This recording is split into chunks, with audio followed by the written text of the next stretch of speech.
Okay, so the main difference between maths mechanics and further maths mechanics can be summarised in one word, and the word is energy. Energy is the entire thing. So on normal mechanics, you will not see energy at all, won't be mentioned. But on further, you are expected to understand how to use energy calculations. So what are the types of energy that you have worked with? Kinetic being one, I'm thinking of four, I can think of three others. Gravitational potential energy, elastic potential energy, and the one that generalizes all of them. Work done. Work done. Yeah. So essentially, I always find that people's understanding of this is never perfect with this, right? What is work? To what? Pretty much, yeah. So anything, okay, so it's the amount of energy required, okay, but what if the force is applied and it doesn't go anywhere? Oh yeah, over some distance, yes, effectively. So the work energy principle is really quite straightforward. So the work done is equal to the change in kinetic energy plus the energy lost, effectively. So the work done is the work done is effectively the energy you get to play with. And that gets split between kinetic energy and the energy you lose. That's it. And interestingly, the energy you lose is usually work done. And how does that work?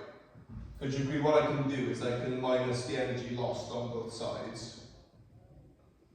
So work done minus the energy lost is the change in kinetic energy.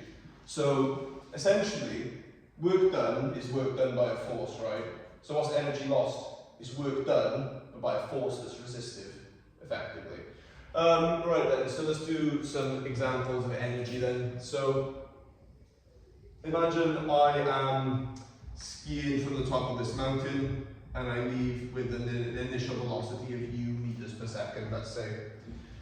So I finish down here with a final velocity of 2 meters per second, and the slope that I went down, so the distance, not the displacement, the distance I covered was 25 meters, and this was, the hill I finished on has a height of 3 meters, and the hill I started on has a height of 15 meters. So then, there's quite a lot to be done there, and the entire time I experience a resistive force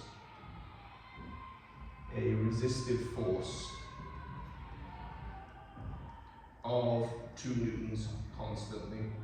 So why is a constant resistive force not realistically? Because different parts of the mountain might have more or less snow. Yeah, exactly that, right. Is it realistic that I'm going to be experiencing the same amount of wind every second? I'm going to be on the same amount of surface every second? No, absolutely not. It's not realistic, but we're going to work with a constant force because we've got to start somewhere. So I experience a constant resistive force of 2 newtons constantly, and I want my initial velocity. I want to know what speed I started at. Okay, so let's talk about it then. So what types of energy are in play here? Gravitational, kinetic, there is also work done as well, so everything except elastic here. And this is something else that I find quite interesting, right? And I'm going to talk to you about this as well. So, work done is not work done by an object, it's always the force that does the work.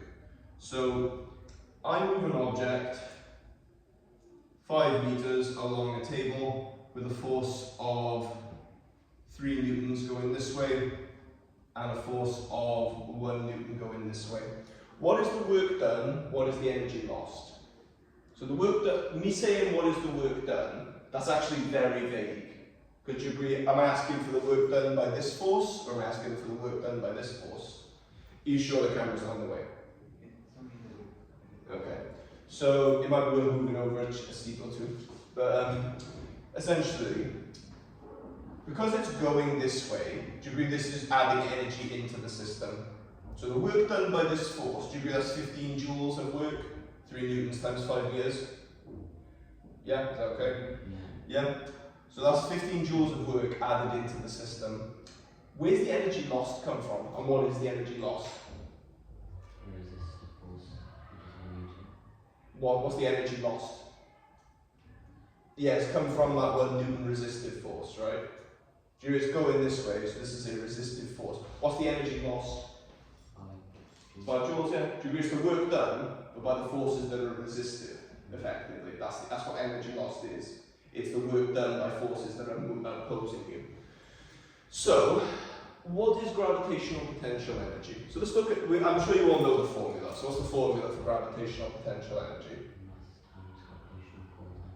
Yeah, MGH, yeah. So gravitational potential energy or delta. So we can have gravitational or delta G. Have you seen delta GPE? Change, yeah, so I prefer that usually, but that's just me. So we'll do GP for now, so MGH. Okay. So does anyone understand what gravitational potential energy is? Sorry, I couldn't hear you. Yeah, kind of. I'm looking for something a bit more specific. So it's an energy, right? So gravitational potential energy is an energy. Is gravitational potential energy work done? What do we think? Yeah. Why? Because gravity is up and down Okay. and is at a certain height. Therefore, So, well, what's your goal? is like a force acting on across a certain distance with the earth stopping you from going down that certain distance. That's good. You've got about 70% of what I was going for, yeah. So, do we think it's a work done? Yeah? Why? Why is it work done? What did I say work done is? It's force times the distance, right? Ready? What's mg? Force, distance. That's where mgh comes from, ready? So say you've got an object, right? That's an object that's just chilling, right? It's got a mass, right, m. Do you agree mg will always act downwards? Yeah, but the normal force will cancel out. Let's assume it's just free fall. Assume free fall. But the force is there, even if it's not, it's only a normal force if it's on a surface. But regardless, that force is there, right?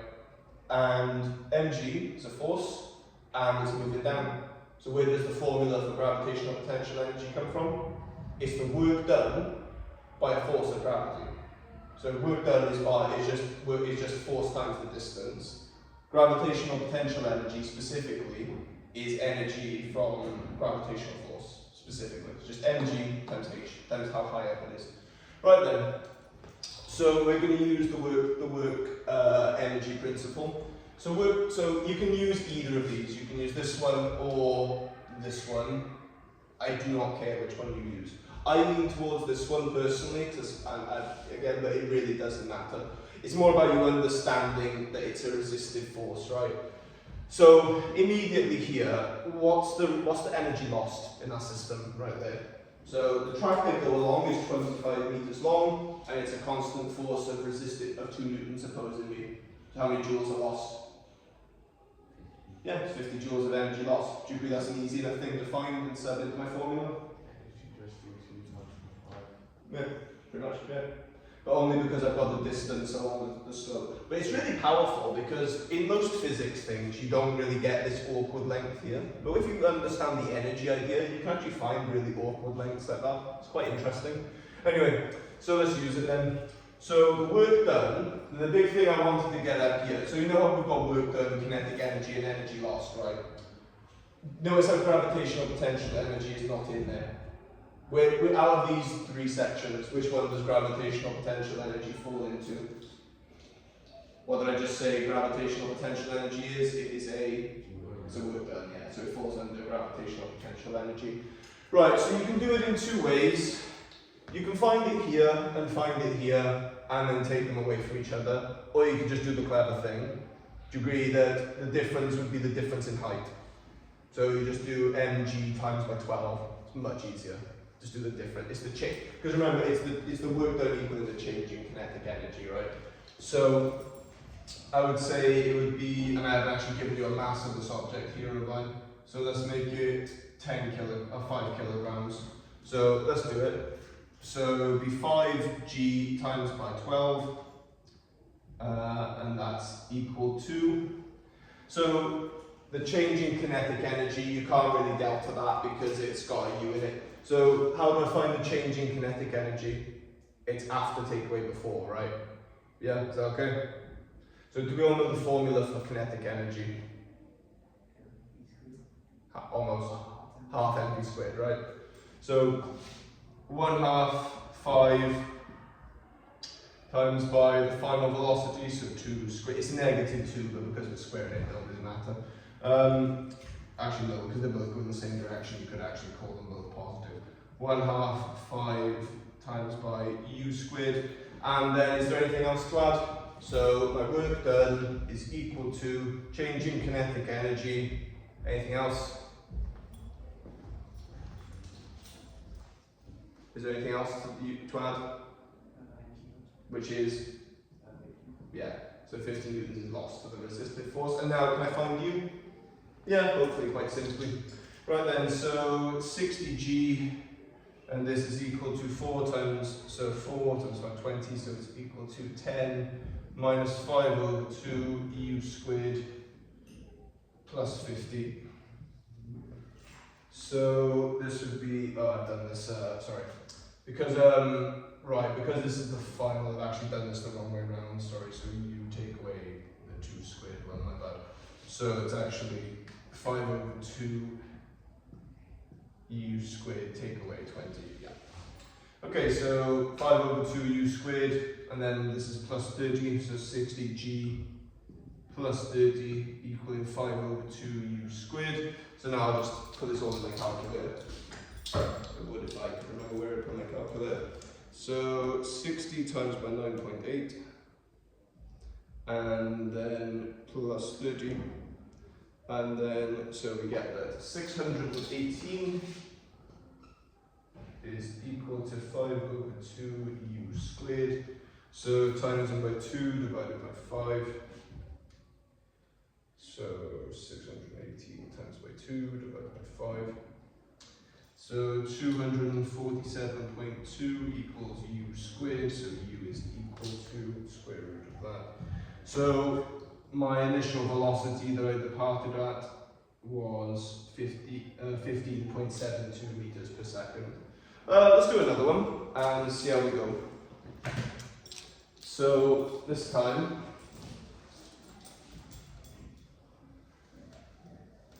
right, so this time then,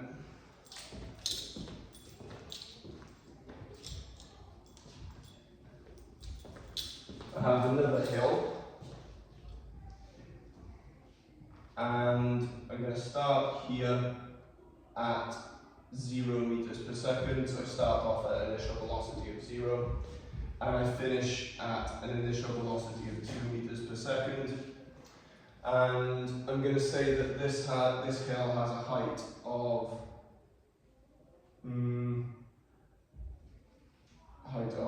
5 meters, and this hill has a height of 2 meters.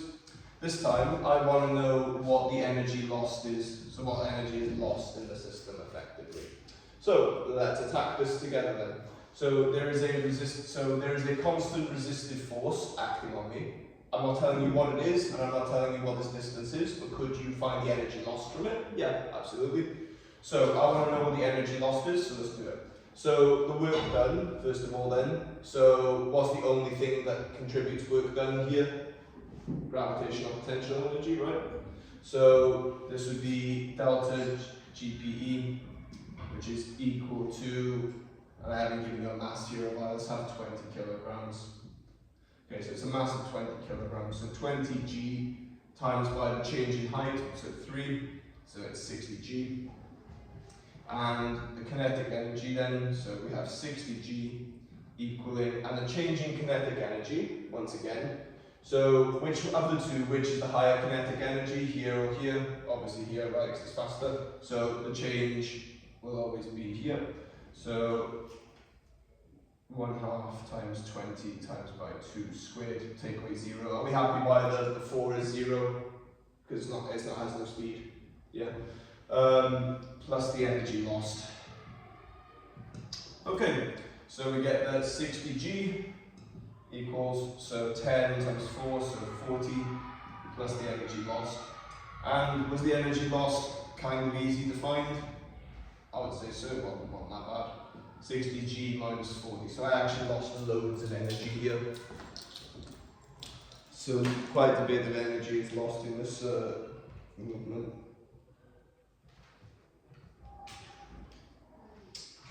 Minus 40, so 548 joules.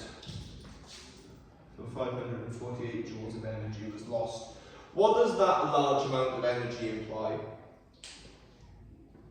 So a large amount of energy lost implies one of two things. What could it be? So typically that energy lost is made up of the constant force and the distance that you travel, right? So what does that mean? You've either travelled a big distance or constant forces. Yeah, exactly that. I've either travelled really far or there's a big resistive force blocking me. Like maybe one of my skis doesn't work properly or something like that. Yeah. And if I were to tell you one of them, could you then find the other? Yeah, exactly that. Yeah. So if I were to say to you, for example, the constant resistive force was, I don't know, 3 newtons, could you find what the other one is? Yeah, some quite comfortably. Right, I'm going to give you one to try and just see how you go with it. So let's do some energy calculations then. Okay, so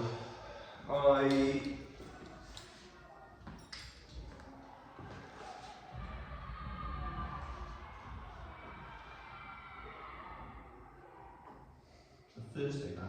What are they doing? Right, so we'll start off at 5 meters per second, and it has a mass of 10 kilograms because I'm feeling generous, and it's from a height of 22 meters, and at the end I have a speed of 12 meters per second. Am I missing anything here? Right. And there is a constant resistive force.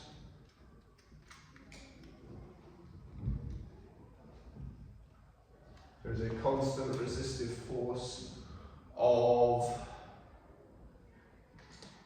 12 newtons, so quite a big resistive force. Calculate the length of the track. Calculate the length of the track. Or the slope. So calculate the length of the slope that I travelled down using the work energy principle. So this was nice because there is a change in gravitational potential energy, but it's just going to 0. So it's quite nice.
It's always the difference. So, So we said oh no, it doesn't work like that. So the only reason I'm able to do it with this, right?